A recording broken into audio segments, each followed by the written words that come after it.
Hi guys, and welcome to my review for the KZ AM16. This is one of the IEMs that I mentioned in my last video that I was going to be reviewing over the next couple of days, and hopefully I hope to bring a couple of the reviews still to you today that I mentioned in that particular video. Anyway, AM16, this is the latest all balanced armature IEM from KZ. It has this kind of new style of shell in terms of appearance that they've been using now lately with the majority of their models, kind of to give this uniformity. And I have to say it works quite well. Although the shells are always pretty big, it works well. And also one of the reasons why KZ's full balanced armature IEMs are usually pretty big is because they use a hybrid mechanism in terms of how the actual BAs are mounted. So they 3D print a let's say a support for all of the BAs, which is then inserted into the main shell. You can kind of see it when you look closely, okay? And that obviously does take up some of the space in terms of the IEM and so on, but it does guarantee one thing, which is a much more sustainable and much more correct guarantee that the BAs will always be mounted in the proper position, so you ultimately have better quality control. You don't have issues with the actual BAs in a more traditional method where you're using the tubes inside to kind of be misaligned and so on and so forth. So in that aspect, I give them kudos. I think this is an intelligent way of doing it. As for the AM16, this particular IEM, like the majority of the other all-BA IEMs from KZ, they always kind of end up using the same sort of internal, let's say, hardware. So we're talking about using for the base the 29 oh my god, not the 655. I had a blank now, my apologies. Oh my, I really had a blank, guys. This is getting bad. 22955. My apologies. I really apologize. I was completely just taken. So it uses a 22955 for the bass and sub bass performance. It uses 31736s for the higher frequencies, and then also uses 30019 for mids and highs, and then a 29689 for the mids. So it's a kind of a mix and a match of these four different driver types, which is basically what we always get in the other models, which I'll be telling you about in a second. And it's how these drivers are then, or which duties of the frequency are attributed to more or less of these drivers, that kind of ultimately dictates the different flavors. There's no tuning switches, there's no nothing, so in that aspect it's a more simple approach. And the reality is this is basically a $30 IEM. So when you consider that you're paying $30 for an all BA, multiple BA IEM at that, I mean, this is $35 if I'm not absolutely wrong, $35. So $35 for an 8 BA IEM, which has a pretty decent quality in terms of construction. I mean, you can't really fault it. Obviously, you're not talking about it using Knowles or Sonian internal parts, that we know that, but decent enough internal parts. Okay, the accessories package is what it is. KZ's never really, except for the higher end models, they've never really delved into spending too much money there. But they've improved, but truth be told. I'm using actually the star tips. I tried the KB Euro 7s, like you guys know that I like using on these particular models, as you can see by the other ones on top there.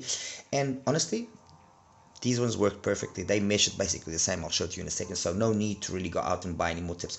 So what I can say is, apart from the cable, which you might want to swap out for a nicer cable, tips, you basically are covered, and the IEM as well, you basically are covered. And you know, for 15-20 bucks, you can get yourself a pretty decent cable if you really don't have.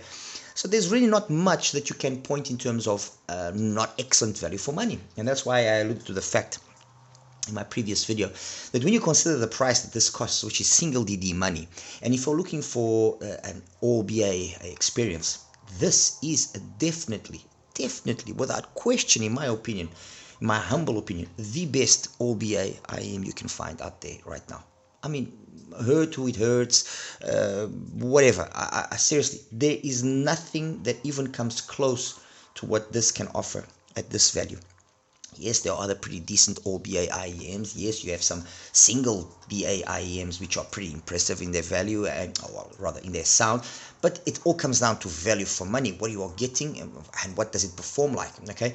And you only start really finding something, let's say, half decent when you start entering the over $100 price point. So just as you cross the $100 price point, you start having other IEMs which are also the high senior, the T2 for example, which are also all BA, that start having a performance which, okay, is impressive enough. But the reality is, if you want an 8BA IEM, you have to be spending above $200.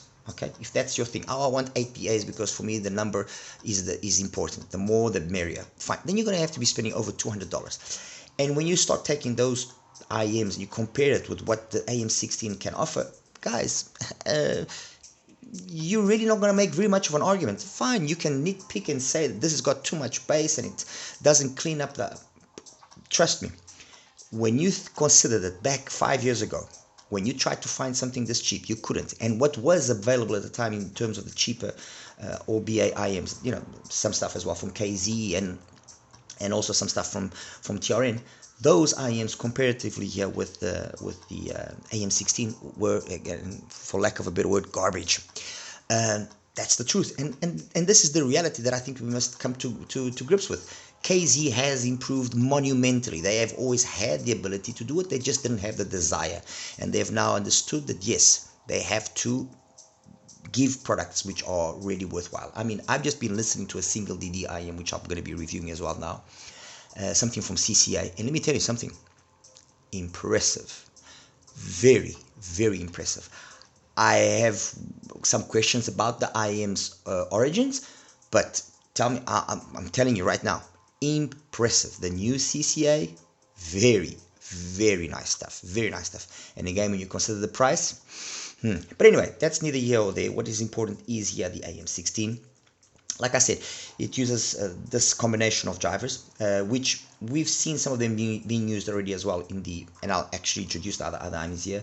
This is the AS16 Pro X, this is the AM16 Pro, this is the Sonata, the KZ Sonata, and this is the AS24 Pro. Okay, 8BA, 8, 12, 14, and 12. So these two you could automatically say not a correct or not an ideal comparison because they got more BAs than the AM16, while these two make sense. And probably the AM16 would kind of be the evolution in this path here, starting out with the AS16 Pro.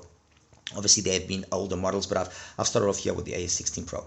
As for the AS16 Pro, it used a similar but slightly different combination. Let me just, oh, what is wrong with you today, Tony? Seems I'm being struggling here. Okay, AS16 Pro. The biggest difference here between the Pro and the AM16 and the other and the Pro X is the fact that it uses two 22.955s. It then uses the 31.736 again for the high frequency and the 29.689 for the mids. So there's effectively only 3 driver or 3 BA types here, while the other ones use 4.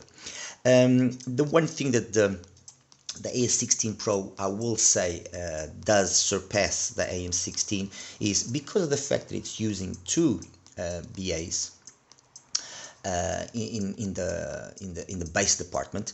The overall bass has just got, I would say, the same weighty nature, but slightly more controlled, slightly more precise. It doesn't with certain genres and with certain songs, it doesn't linger or thicken up too much the actual presentation. That's where I think the AS16 Pro will kind of outdo slightly the AM16. But in the rest, no, it doesn't. It was an IM that had an interesting tuning from origin, let's put it that way, but the mids were way too forward. And for you to basically extract the best out of this would have to be using an impedance adapter like you see here. And you know, it was with an impedance adapter, yes, then it was fine. It was a nice sounding IM, a slightly warmer tonality, because that usage of the impedance adapter did kind of remove a little bit of energy there in that, let's say, 800 to 3K area, and it did kind of make the sound a little bit darker, but it also didn't allow it to shout as much as it was shouting. So it was a pleasant, agreeable sound, and for the time and for the price, this is like about 3 years ago, it was fine. I mean, it was a significant improvement over the previous model, just the standard AS16, and I mean, in every aspect, looks, everything, and it did have its strong points, like I said, with the usage of the impedance adapter. The bass was really good, and the mids, although a little bit on the darker side, was fine. It was an easy IM. It didn't really bother. It was only with specific songs that maybe on occasion you would see that there was a little bit of sparkle missing there. But on the positive side, you also didn't get much BA timbre. You didn't get that metallicness of the sound, which is usually associated with BA usage. Then they launched the AS16 Pro X, which was kind of very much under the radar. They did change the configuration there. They still kept the 31736s for the highs. They still kept the 29689 for the mids, but they introduced the 30019 for the mids, which is what we also have here in the AM16, and they went down to 1 BA for the lows. So single BA here for the lows on these two, dual BA there, and then these one also use a single BA for the lows. The way that they tuned the Pro X was, in my opinion, the complete opposite of what they did there. By lowering the bass or bass duties to just 1 BA and then boosting the higher frequency, which yes, it did obviously improve things. It did open up the sound, and at lower volumes, there's no denying that the Pro X was a more capable IM than the original one. It did bring vocals different vibe, but that was not without the fact that yes, you started noticing the BA timbre more. You lost a little bit of that bass weight with certain songs, was nice, and it again, you know, not wanting to be hard on the Pro X, because we also have to keep in mind the price, which was about $50. I felt it was a step backwards as compared to the original Pro. I still felt that the Pro was the better IM. Yes, you could kind of work around this issue of the overly energetic high end by doing a little bit of a filter mod there, which you can see I've done a filter mod there. I've just added a little damper there, which is actually a 300 grade damper, and with that, the overall balance that was obtained is now much more, let's say, sensical. That 100 hertz pointer I like using as a comparison with where it corresponds then to the mids and upper mids much better. The overall energy level is way more sustainable, and it just kind of rounded out the sound. So I would say that these two, for you to get the best out of them, you have to use an impedance adapter out of the AS16 Pro, and you have to do the filter mod on the Pro X to actually get the best out of it. Okay. At the same time, we basically had, more or less at the same time, we basically had the original AS24. Then we had the AS24 Pro here.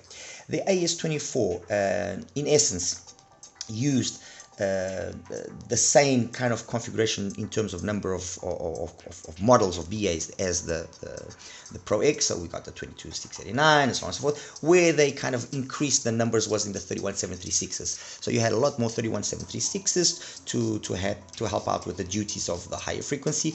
And yes, unquestionably that was working. The other thing that they also changed was, because it had the tuning switches, they added, there you go, they added the ability to, obviously, for you to fine tune and adjust the sound better, which of course has to be when you're justifying a price of about $100. But there was also a non-tunable version, but I always recommended the tunable version. But they've also changed the bass profile. While here we had a bass profile which was a gliding style of bass, over here we had a tuck style of bass, and I think that was a really much wiser choice of the 22955 bass BA here, and also here, and also ultimately then the AM16. So instead of having it gliding like they did here, although there, don't forget, it was 2 BAs doing that, so that loss of weight wasn't as pronounced as on the Pro X.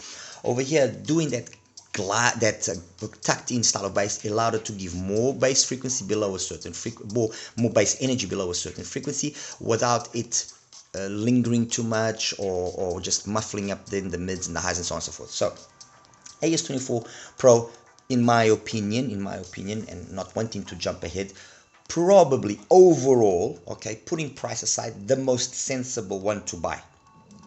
Tunable, sounds phenomenal, great extension up top.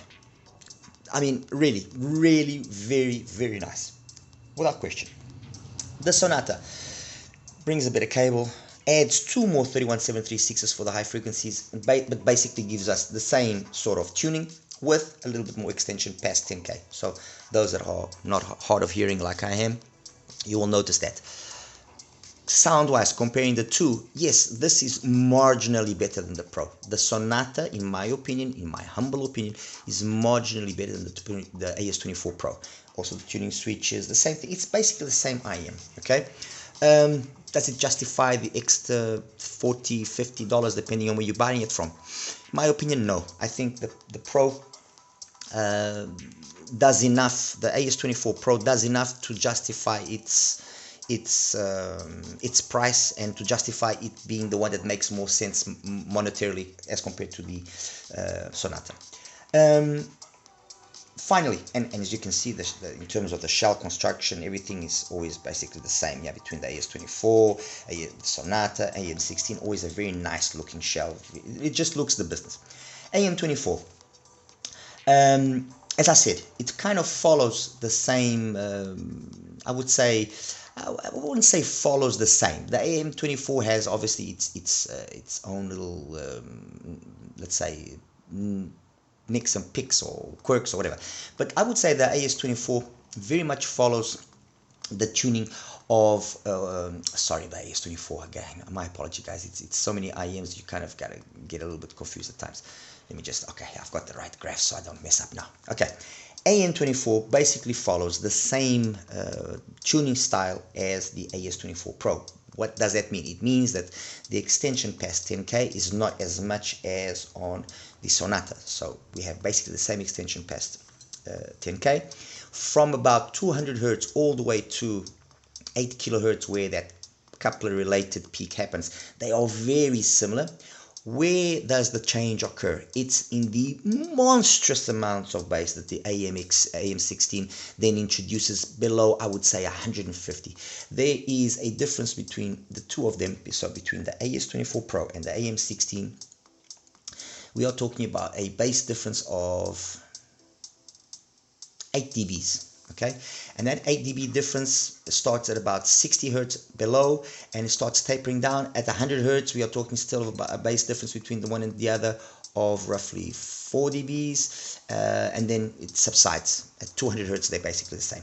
So that extra bass that this has enabled the AM16 to become very, very good in terms of EDM. In terms of electronic music, this thing is an absolute beast. Even with all the switches on the 24 Pro put on, and no, this is an absolute beast. Where does the AM16 lose then to something like this here, the 24? It's in the overall balance of sound, obviously, of course, but still, and I repeat myself in going back to earlier in the review, even considering the fact that it's got this monstrous amounts of bass, okay.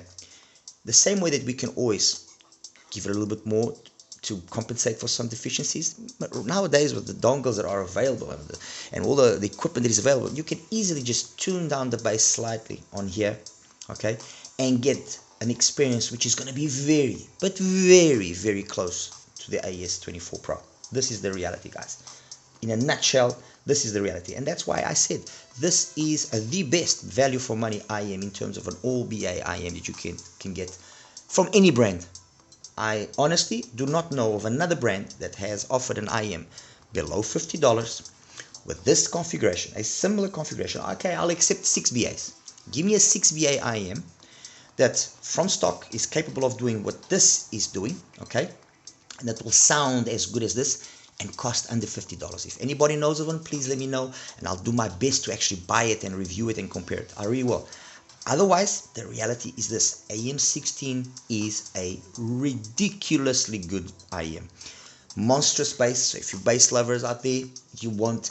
It's very much DD-like. Honestly, it is definitely very much DD-like. Yes, it's a little bit overly thick at times, colored and so on. If you're listening to something which is vocal-centric, yes, it's going to be a little bit of a nuisance. I'm not going to deny it.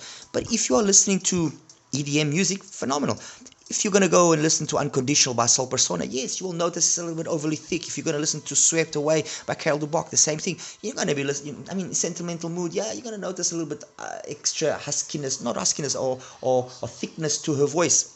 Unquestionable. But in anything that is remotely electronic, very nice. In anything which is actually rock, I was surprised how well it was actually doing. because it did allow for you to really crank up the volume quite a bit and still maintain things pretty interesting.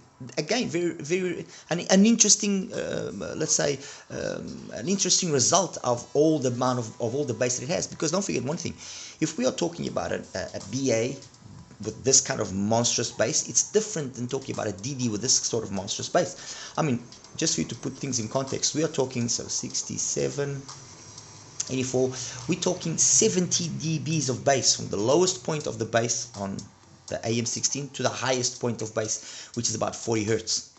That is Fat Freak levels of bass boost. The Fat Freak will have more bass because it's a DD. It will have that more visceral feel. This is a BA. It doesn't do that. But trust me when I say that this thing plays like a lot. It plays a lot like a DD. A lot. If it's a normally tuned bass on a normal DD or hybrid, this is not going to be behind it in any way, shape or form. Trust me. Yes, it might be a little bit overly thick because of that excessive amount and so on, but it's got very much a DD-like feel to it. So for those, again, I repeat myself, for those that are wanting to enter the BA field of IEMs and want to try something that's all BA because they've never heard something, or that what they've heard is, you know, guys, I'm not shilling here KZ because I get absolutely, I make, you know what, this is a little side rant. I have made absolutely nothing in terms of any sort of money all of these years that I've been doing reviews. Nothing. I mean, I'm so stupid. I think is, if that maybe is a strong word, but I've been so stupid. I haven't even monetized. I haven't even had a Discord. I don't, you know. And to be honest with you, I actually should. I really should. And maybe when I go in more in depth, like I'm going right now, I should make that content available first to those people that are actually contributing, even if it was just $5. Because honestly, you know, $5, $10 would be a help already. Because I've spent absolutely ridiculous amounts of money. I'm not complaining. I did it because I wanted to. I did it because I wanted to contribute into the community. But I won't deny, it does piss me off when sometimes I get some comments from some people that do absolutely zilch. They do absolutely nothing and they just talk out of their ass. And, oh, because the video sound is this and that. Well, God, you know what? Do better then. Do better. With the time constraints that I have, managing 3 jobs, you know what? Do better. Do better. That's all I have to say. Anyway, that's neither here or there. It's a little side rant. My apologies. In conclusion, AM16, really solid IEM, guys. Really solid. The bass is a little bit too much, yes, but you can't complain. Honestly, you really can't complain. It's great. It's nice. It's energetic. The mids are fine. There's no sibilance, no nothing. Even the fact that, you know, you might think, okay, they're using cheaper BA units inside. There might be nothing. The little bit of sibilance that I got, the little bit of BA timbre that I got was more than overcome by the amount of bass that it has. Much like in the case of the AS16 Pro, and so it is a really solid IEM. That's all I have to say. All right, I'll just quickly show you the graphs out of curiosity, and we'll wrap it up. Okay, guys, so let's show you the graphs. I'm gonna start off here first with the AS16 Pro. Where is it? Okay, AS16 Pro. There we go. Okay. I apologize, I've been having some issues here with the coupler, measuring some of the IEMs here at the lower end, but look, overall, yeah, it's just to give you an idea. The issue, like I told you, was this early pin again, yeah, that just, in my opinion, it just messed up the whole presentation. It wasn't really the fact it was all up and down, yeah, and the peak and so on. It was just this, yeah. Don't forget, it's a gliding, yes, but it's 2 BAs handling the bass, so the bass is way more prominent than what you would think. But with the usage of the impedance adapter, which was a 30 ohm impedance adapter, this is what you were able to do. It really didn't mess up with the frequencies, you know, up top above, let's say 3.5K. It took away that bump, left the bass basically the same. Yes, it did introduce some noise, and this has always happened, some noise because of the actual impedance adapter itself, but you don't really pick up on it. Sounds really good. Makes the AS16 Pro a really solid IEM, one that I've always really much enjoyed and very much recommended for people wanting to enter the BA game, the all BA game. Okay, after the AS16, I'm going to leave it the AS16 Pro here for a second. They introduced the Pro X, and the Pro X initially, this was the tuning that it had, without me doing a little bit of it on it. It loses bass, yes, okay, yes, it does clean up the bass, does make the bass transition into the mids slightly better, does do away with this part here of the spectrum of the mids, which was messing up the standard Pro, and significantly more extension up top, so more twinklies, more sparklies, but it also showcased more the amount of sibilance that can sometimes occur on a BA and sets and so on and so forth. And actually, when you take the 100 Hertz point, look, 100 Hertz point on the AS16 Pro, okay, it corresponds very low, but you can see what I'm talking about here. While over there, you got a lot more energy above that corresponding point, which is still also more or less the same point if you look carefully, but you got a hell of a lot more energy, and that's extra energy that you got made the AX16 Pro X sound just overly energetic up top. It was clinical. It just wasn't nice. What can you do? You do what I did, which is you do a slight little small retune, which is what I just put up there, and this small little retune just changes completely because you lower significantly the amount of energy there in the upper mids and treble, okay, and it just balances out everything nicely. Much nicer presentation. Again, gliding style of bass on the AS16 Pro X, on the AS16 the same situation, on the AS16 Pro the same situation, as you can see, always gliding style. Okay, that's out of the way. AS24 Pro, duck style of bass. Sorry, not this is not the AS24. This is the AS24. Tuck style of bass, which is, in my opinion, a better way of using the 22955, okay, when it's just a single unit. That 100 Hertz point there corresponds to above 2 kilohertz, which is what I like using. The overall balance of sound in the AS24 Pro, in my opinion, phenomenal.